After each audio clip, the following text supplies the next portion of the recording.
ఇప్పుడు ఆమె దేహం సేద తీరింది. కళ్ళల్లో తృప్తి కదులాడుతుంది. మనసు హాయిగా తీయగా ఉంది. ఇంటివైపునకు నడుస్తుంది. తల్లి, తండ్రి, సమాజం, తన కన్నెరికం అన్నీ ఒక్కొక్కటిగా గుర్తుకు రాసాగాయి. తను చేసిన పనేమిటో తలుచుకు వచ్చి కొన్ని క్షణాలు భయంతో దడదడలాడింది. చీకటి పడిపోయింది. చకచకా నడుస్తుంది. తల్లి, తండ్రి అడిగే ప్రశ్నలకు కట్టుకథలను అల్లుకుంటుంది. రేగిన జుట్టును, నలిగిన చీరను సవరించుకుంది. అదురుతున్న గుండెల్ని అదుపులో పెట్టుకుని ఇంట్లోకి అడుగుపెట్టింది. ఇంత రాత్రి దాకా ఏం చేస్తున్నావే? గోవిందరాజుల గొంతు కంగుమంది. ఆమె జావగారిపోయింది. పిరికితనం, బేలతనం చోటు చేసుకోసాగింది. మాట్లాడవేం? ఉరిమి చూశాడు. ఓ ఫ్రెండు వాళ్ళింట్లో పేరంటానికి పిలిస్తే వెళ్ళాను. మొండు ధైర్యంతో ఎలాగో అన్నది. కానీ అతను నమ్మలేదు. ఆమె వాలకం, కంగారు అతనిలో అనుమానాన్ని కలుగచేసింది. ఉగ్రుడైపోయాడు. ఎవరి ఆ ఫ్రెండ్? ఆడదా, మగవాడా? ఇల్లెగిరిపోయేటట్టు అరిచాడు. ఆమె గుండెలు పీచుపీచుమంది. తమాయించుకుంది. ఏమిటి నాన్న, ఇప్పుడు నేనేం చేశానని ఎందుకలా అరుస్తారు? ఎదురు మాట్లాడావంటే పళ్ళు రాలగొడతాను. పెళ్లి కావాల్సిన దానివి. చీకటి పడేదాకా ఊరు వెంపటి తిరిగొస్తావా? సిగ్గులేదు? ఇలా తిరిగితే ఎవడే నిన్ను కట్టుకునేది? ఇప్పుడు మాత్రం మీరు తెచ్చే సంబంధాలు వెనక్కి పోవటం లేదులే. ఈ జన్మకి మాకు పెళ్ళిళ్ళు కావు తెగించి అంది. ఏమిటే పేలుతున్నావు? అంతే. ఆంజనేయుడిలా గెంతి ఆమె జుట్టు పట్టుకుని ఆ చెంప ఈ చెంప పెళపెళ వాయించేశాడు. ఈ గొడవకు సుభద్రమ్మ, వినోదిని బయటికి వచ్చి కంగారుగా, ఏమిటండి, ఏమిటిది? మీకు గాని మతిపోతుందా? అడ్డు వెళ్ళింది సుభద్రమ్మ. అడ్డులే. దీని వయసుకిది నన్ను ఎదిరించి మాట్లాడుతుందా? వంగ తీసి వీపు మీద గుద్దాడు. వినోదిని సహించలేకపోయింది. నాన్న, మీరు మనిషా, పశువా? ముందు దాన్నొదులు. అతని చేతుల్లోంచి విడిపించి దగ్గరకు తీసుకుంది. కళ్యాణి బెక్కుతూ అక్కను చుట్టుకుపోయింది. ఏమిటండి అల్లరి? నలుగురు వింటే ఏమనుకుంటారు? అసలేం జరిగింది? తత్తరపడుతూ అడిగింది సుభద్రమ్మ. ఏం జరిగిందా? ఈ పకీర్ ముండ ఇప్పటిదాకా ఎవడితోనూ కులికి వచ్చింది. సిగ్గు ఎగ్గు లేకుండా బరితెగించిపోయింది. ఆవేశంతో ఆయన ఎగసిపడుతుంది. అతని మాటలకు వినోదినికి కోపం తారస్థాయికి చేరుకుంది. నాన్న, ముందు మీరు లోపలికి పదండి. చెల్లెలిని లోపలికి తీసుకెళ్ళింది. సుభద్రమ్మ కంగారు పడిపోతుంది విషయం బోధపడక. ఏం జరిగింది? ఏడుస్తున్న చెల్లెల్ని ఓదారుస్తూ అడిగింది వినోదిని. ఓ ఫ్రెండ్ పేరంటానికి పిలిస్తే వెళ్ళాను. కొద్దిగా ఆలస్యమైనందుకు నాన్న చూడు ఎలా తిట్టిపోస్తున్నాడో బెక్కుతూ చెప్పింది. తిట్టటం కాదే, నరికి పోగులు చెయ్యాలి నిన్ను. అర్ధరాత్రి దాకా ఎవడితోనో తిరిగి వచ్చి గోవిందరాజుల మాటలకు అడ్డు తగిలింది వినోదిని కోపంగా. ఏమిటి నాన్న నీ మాటలు? అది పేరంటానికి వెళ్ళానని చెబుతుంటే వినిపించుకోవేం? చిరాగ్గా కసురుకుంది. అది కాదే అమ్మాయి, పెళ్లి కావాల్సింది ఇలా ఇళ్లంపటి తిరుగుతుందని నలుగురికి తెలిస్తే ఎంత అప్రతిష్ట. మీరు నోరు మూసుకోండి. అయిన దానికి కాని దానికి ఇలా రంకెలు వేస్తే నలుగురికే కాదు 10 మందికి తెలుస్తుంది. ఆడదై పుట్టాక పేరంటానికని వెళ్లకుండా ఉంటారా ఏమిటి? ఈ మాత్రం దానికి ఇంత రభస చేయాలా?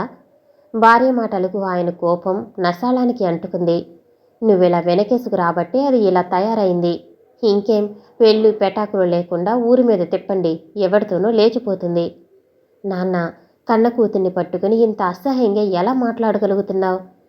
అంత అనుమానమున్న వాడివి పెళ్లి చేసి పంపేయకూడదు. అసహ్యంగా చూసింది వినోదిని. అనండి అనండి, నేను అసమర్థుణ్ణి కాబట్టే మీరిలా బరితెగించారు. నా మాట అంటే ఎవరికీ లక్ష్యం లేదు. ఎలా ఉంటుంది? ఎదిగిన కూతుళ్లను ఇంట్లో పెట్టుకుని వాళ్ళ మంచి చెడ్డల గురించి పట్టించుకోకుండా మీ సుఖమే మీదాయే. వాళ్ళ తిప్పలు వాళ్ళు పడుతుంటే తిని కూర్చోలేక వాళ్ళ మీద ధ్వజమెత్తితే ఏం గౌరవిస్తారు? బిడ్డల్ని కన్నారే కానీ వాళ్ళ భవిష్యత్ ఏమిటి? సంసారం ఎలా జరుగుతుందో ఆలోచించారా? సుభద్రమ్మ సహించలేక అంది. ఒసేవ్, నువ్వేనే వీళ్ళకిలా నేర్పింది? నిన్ను నిన్ను కోపంగా చెయ్యెత్తి మీదికి వచ్చేశాడు గోవిందరాజులు. నాన్న, ఏమిటి గొడవ? మీరు అవతలికి వెళ్ళండి. వినోదిని అడ్డు వెళ్ళి తండ్రిని బయటకు పంపింది. చూడు కళ్యాణి, తండ్రి మాటలకు కష్టపెట్టుకోకు. వెళ్ళి ముఖం కడుక్కో అనునయంగా చెప్పింది. మౌనంగా కళ్యాణి కదిలింది అక్కడి నుంచి. సుభద్రమ్మ భర్త మీద గొనుక్కుంటూ వంటగది వైపు దారితీసింది. వినోదిని భారంగా నెట్టొచ్చింది. కళ్యాణి ఒక్కరోజు ఆలస్యంగా వచ్చిందని తండ్రి తిట్టిపోశాడు. మరి తను ఎక్కడికెళ్ళినా ఎంత రాత్రికి ఇల్లు చేరినా పట్టించుకోడు. కారణం తను సంపాదిస్తుంది. ఆయనకు కావాల్సింది తన సంపాదన. అంతేకాని తన విషయం ఆయనకు అవసరం లేదు. తను ఒక మరబొమ్మ. ఆయన దృష్టిలో తాను డబ్బు సంపాదించి పెట్టే యంత్రం. అంతే. అంతకన్నా తనకు విలువ లేదు. కళ్యాణి బయట తిరిగితే చెడిపోతుందట. ఆ మాట తనను అనలేదు. అది తమ మీద నమ్మకం కాదు, ఆయనలో స్వార్థం. తనెక్కడ తిరిగినా పర్వాలేదు. నెల వచ్చేసరికి డబ్బు సంపాదించి పడేయాలి. ఆలోచనలతో ఆమె హృదయం బరువెక్కింది. కాలం కళ్ళం తెగిన గుర్రంలా చకచకా పరుగులు తీస్తుంది. కళ్యాణి కాలు సాయంత్రం అవుతూనే అతని గదికి లాక్కుపోయేవి. అతని ఆకర్షణ నుండి తప్పించుకోలేకపోతుంది. చీకటి పడే వేళకు ఇంటికి చేరేది. గోవిందరాజులు తిడుతూనే ఉన్నాడు. ఆమె ఇప్పుడు అతని మాటల్ని, తిట్టుల్ని లెక్క చేయటం లేదు. అతనిచ్చే సుఖం ముందు తండ్రి మాటలు చెవికెక్కటం లేదు. మాటకు మాట అంటుంది, ఎదిరిస్తుంది. అతను పెళ్లి చేసుకుంటాడని కలలు కంటుంది. అతని తీయని మాటల మైకంలో పడిపోయింది. ఆమెకేమీ కనిపించటం లేదు, అతను తప్ప. మొదట్లో కొన్ని రోజులు తండ్రి తిడుతుంటే అడ్డు వెళ్ళేది వినోదిని. కానీ కళ్యాణి ప్రవర్తనలో, ఆమెలో ఏదో మార్పు గమనించింది. తనకు కూడా అనుమానం కలిగింది. అయినా నిజం తెలియక ఏమీ అనలేకపోయింది. ఆ రోజు వినోదిని స్కూల్ నుండి వస్తుంటే దారిలో ఎదురైంది కళ్యాణి. అందంగా అలంకరించుకుంది. ఇంతకు ముందెన్నడూ కళ్యాణి ఇలా షోకులు పోయేది కాదు. దగ్గరగా వస్తూనే ఏదో సెంటు వాసన గుబాళించింది. ఎక్కడిది దీనికి ఈ సెంటు? ఈ వేళప్పుడు ఎక్కడికెళుతుంది?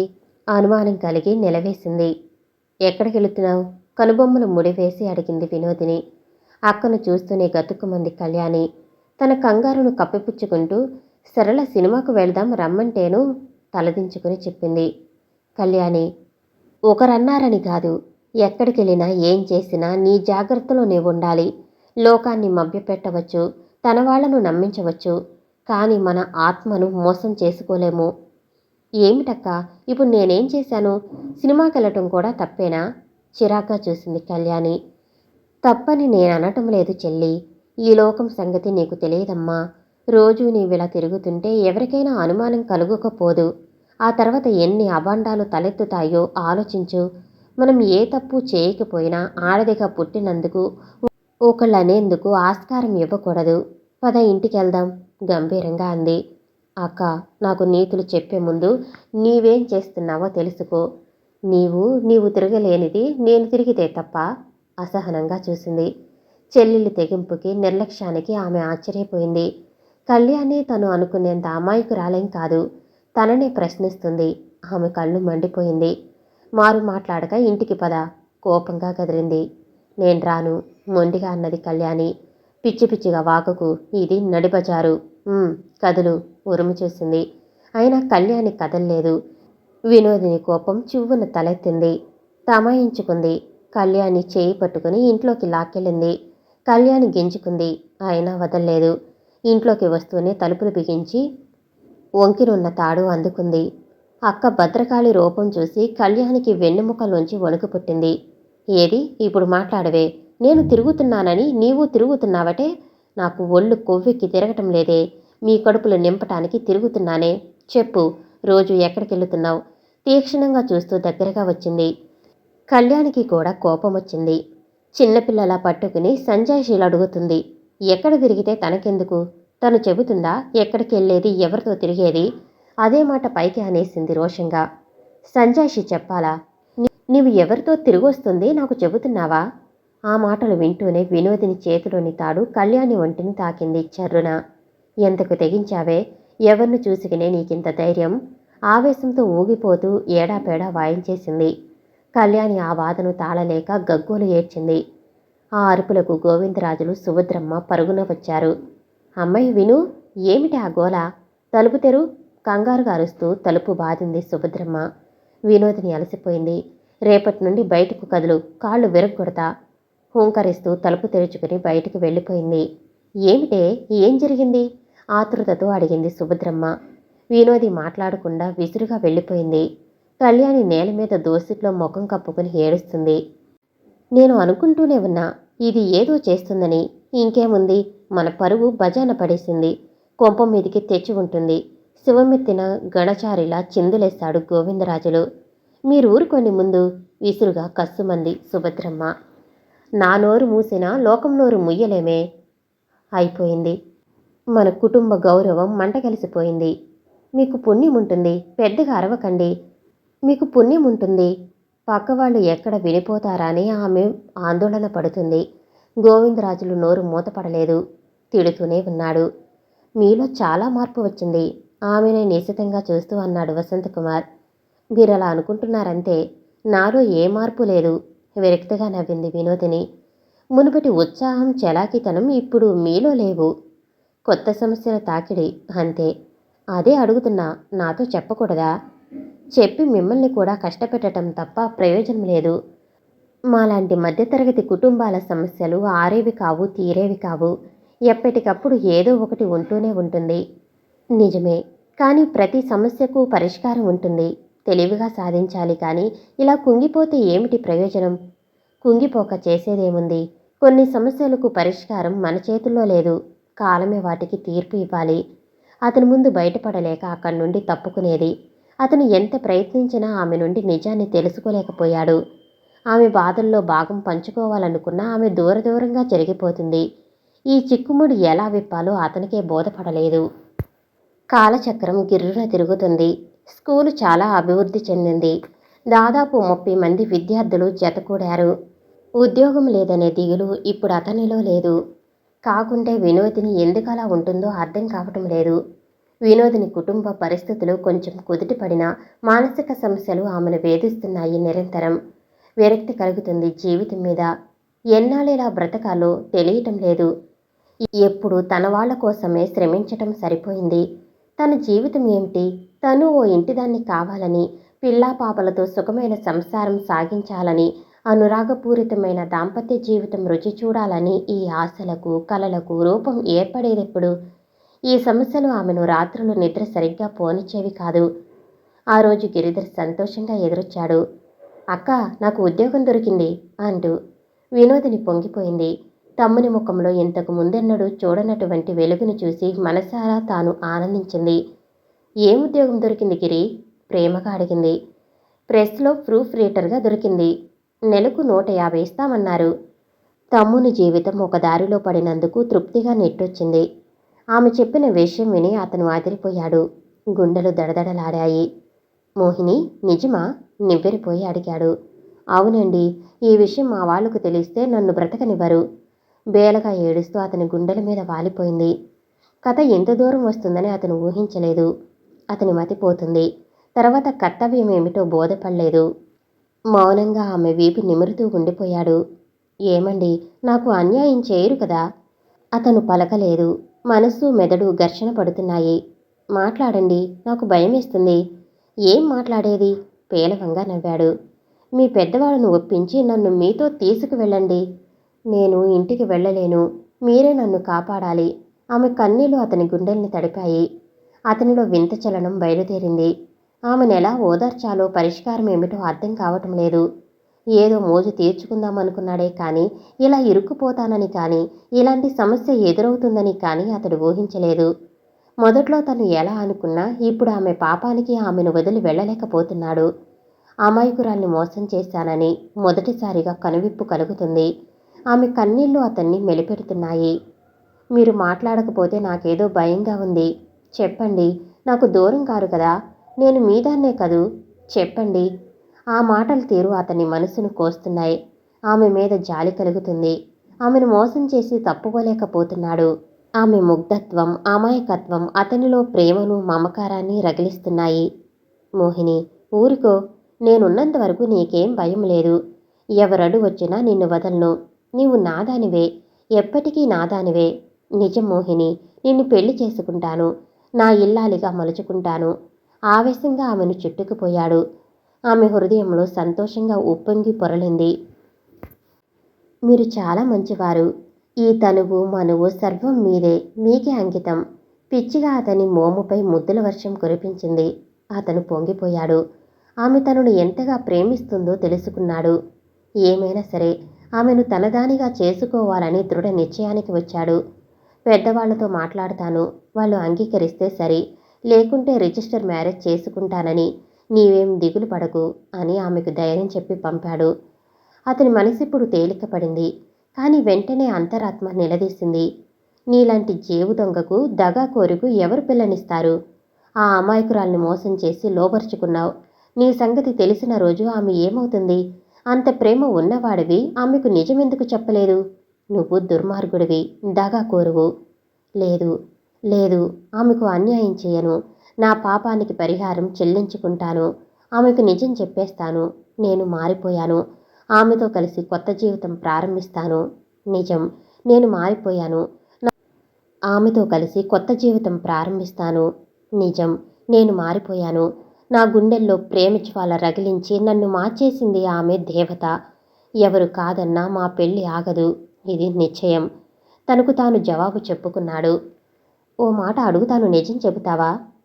చెప్పను. ఉడుకుతున్న అన్నాన్ని గరిటెతో కలియబెడుతూ నవ్వాడు వసంతకుమార్. సీరియస్గా అడుగుతున్నాను. ఏమిటి కథ? మళ్ళీ ఎవరికన్నా దొరికిపోయావా? అతని వైపు తిరిగి కళ్ళెగరేస్తూ అడిగాడు. అవును, ఓ ఆడపిల్లకు దొరికిపోయాను. అతని ముఖం గంభీరంగా ఉంది. అయితే వినాల్సిందే. ఓ నిమిషమాగు, అన్నం వాచి వస్తాను. అన్నం గిన్నె దింపి గంజికుండ చుట్టి అతని దగ్గరికి వచ్చాడు. ఇప్పుడు చెప్పు, సావధానంగా వింటాను.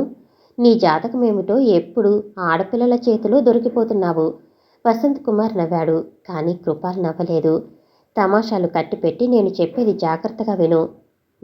కానీ కృపాల్ కొన్ని క్షణాలు మౌనంగా ఉండి తిరిగి ఇలా అన్నాడు. నేనంటే నీకు అభిమానమేనా? నిజంగా నీవు నా మిత్రుడివేనా? నాకు నిజం కావాలి. సందేహమా? నా గుండె చీల్చి చూపేదా? తమాషాగా నవ్వాడు వసంత్ కుమార్. నవ్వొద్దు, నాకు నిజం కావాలి. అతని గంభీరత చూసి ఆశ్చర్యపోయాడు అతను. ఏదో తమాషాగా అడుగుతున్నాడనుకున్నాడు. కానీ అతని వైఖరి చూస్తుంటే ఏదో బలమైన కారణమే ఉండాలనిపించింది అతనికి. ఏమిట్రా, ఏమైంది? ఎందుకలా అడుగుతున్నావు? అన్నాడు. నేను పొరపాటు పనిచేశాను. దాన్ని దిద్దుకునేందుకు నీ సాయం కావాలి. కృపాల్ అతని కళ్ళల్లోకి చూడలేక తలదించుకున్నాడు. పొరపాటా? నేనేం సాయం చేసేది? తెల్లబోయి అడిగాడు. నిజంగా నీవు నా మిత్రుడివైతే తప్పకుండా సాయం చేయగలవు. ఏమిటో చెప్పు. డొంక తిరుగుళ్ళు వదిలి విషయంలోకి రా. వసంత్ కుమార్ కూడా గంభీరంగా మారిపోయాడు. నేను అమ్మాయిని ప్రేమించాను. అయితే? అర్థం కాక చూశాడు. ఆ అమ్మాయి నన్ను ప్రేమించింది. మేమిద్దరము పెళ్లి చేసుకోవాలనుకుంటున్నాం. కృపాల్ ఆశ్చర్యపోయాడు కొన్ని క్షణాలు. అయితే మా పెళ్లికి కొన్ని ఆటంకాలు ఎదురయ్యాయి. నాకేం బోధపడలేదు. వివరంగా చెప్పి చావు. ఎవరా అమ్మాయి? వాళ్ళ పెద్దవాళ్ళు అంగీకరించలేదా? ఏమిటా ఆటంకాలు? వివరంగా చెప్పు. కృపాల్ కొన్ని క్షణాలు మౌనంగా ఉండిపోయి తిరిగి తన కథంతా చెప్పేశాడు. ఆమెకు తనకు ఏర్పడిన పరిచయం దగ్గర నుంచి ఆమె తల్లి కాబోతున్నదన్న విషయం వరకు చెప్పి తలదించుకున్నాడు. వసంత్ కుమార్ తిమ్మిరిపోయాడు ఆ కథ విని. సరే, ఇద్దరూ ప్రేమించుకున్నారు, పెళ్లి చేసుకోవాలనుకున్నారు. బాగానే ఉంది. నీ విషయం ఆమెకు, ఆమె పెద్దవాళ్లకు తెలుసా అని అడిగాడు. నిన్న ఆమెకు చెప్పాను. ఇక ముందు అలాంటి పనులు చేయనని ఆమెకు మాటిచ్చాను. ముందు కొంచెం బాధపడినా ఆమె మనస్ఫూర్తిగానే అంగీకరించింది నన్ను చేసుకోవటానికి. మరైతే ఏమిటి చిక్కు? వాళ్ళ పెద్దవాళ్లకు తెలిపింది నేను ఎలాంటి వాడినో. అడుగుదామని వెళ్ళి కూడా అడగలేక తిరిగి వచ్చేశాను. ముఖ్యంగా వాళ్ళ అక్కయ్యకు తెలుసు నేను ఎలాంటి వాడినో. ఆమె అంగీకరిస్తుందని నాకు నమ్మకం లేదు. మా పెళ్లికి అడ్డు తగులుతుందని భయంగా ఉంది.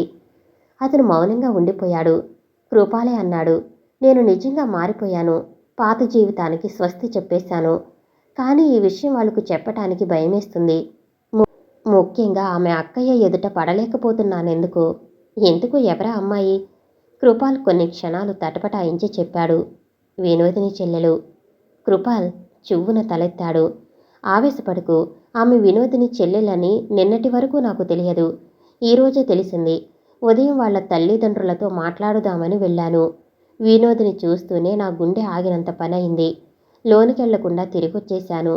నేను ప్రేమించింది ఆమె చెల్లెల్నేనని తెలిసి అమిత బాధపడ్డాను. దోషిలా తలదించుకున్నాడు కృపాల్. ఒరేయ్, ఎంతకు తెగించావురా? గుట్టుగా బ్రతుకుతున్న కుటుంబాన్ని బజారుకీడ్చావు గదరా. నిన్ను నరికినా పాపం లేదు. చిచి, నీ ముఖం చూడాలంటేనే అసహ్యంగా ఉంది చీత్కారంగా అన్నాడు. వసంతు, నన్ను క్షమించరా. ఇన్నాళ్ళు ఎన్నో తప్పులు చేశాను. ఇప్పుడు నా కళ్ళు తెరుచుకున్నాయి. నేను మీలా మంచిగా బ్రతకాలనుకుంటున్నా. నాకు ఆ అవకాశాన్ని కలిగించు. మిత్రునిగా కాక ఓ మంచి మనిషిగా నా మీద జాలి చూపు. బోరున విలపిస్తూ అతన్ని చుట్టుకుపోయాడు. చెట్టంత మనిషి అలా చిన్నపిల్లవాడిలా ఏడుస్తుంటే అతని మనసు మెత్తపడింది. చేసేవన్నీ వెధవ పనులు, తర్వాత ఏడ్పులు. లేదురా, ఇక నా జీవితంలో తెలిసి తప్పు చేయటం కానీ ఏడ్చే ఘట్టం కానీ రానియను. ఇదే చివరిది. ఈ ఒక్కసారిగా నన్ను మన్నించు. లే, ఏం చేయదలుచుకున్నావు? కష్టపడతా, చెమటోర్చి నా భార్యను పోషించుకుంటాను. వాళ్ళ పెద్దవాళ్లకు ఏం చెబుతావో, వినోదినికి ఏం చెబుతావో నీ ఇష్టం. మా పెళ్లి జరిగేటట్లు చూడాలి. ఆ భారం నీదే. ఆమెను దూరం చేసుకుని జీవితాంతం ఇలా కుమిలిపోలేను. అతను దీర్ఘంగా ఆలోచిస్తుండిపోయాడు.